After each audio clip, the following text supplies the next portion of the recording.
हई रंगबाज हो, हई रंगबाज हो।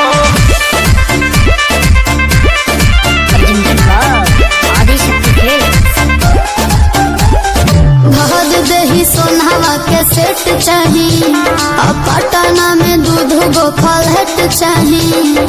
एक 1 BHK, एक 2 BHK, एक में मैं रहूंगी और एक में जिम करूंगी। ओके जाना?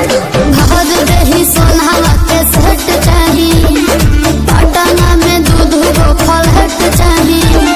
अरे एक करे जा, तू जितना खर्चा करेबू हम उतना खर्चा करब। ओकरा खातिर हम भागल ना हई।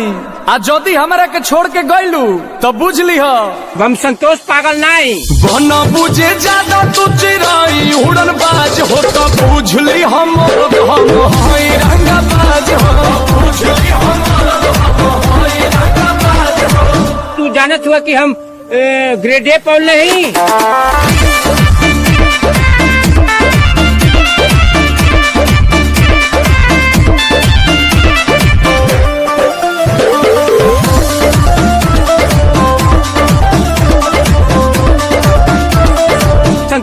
संतोष पागल नहीं। पहला बच्चों हीरो जाना के खर्चा जितना हमसे करही बेरे, तोरा से बेसी हम ले ले बानी सीछा, पीछा छोड़ा नहीं पई बेरे।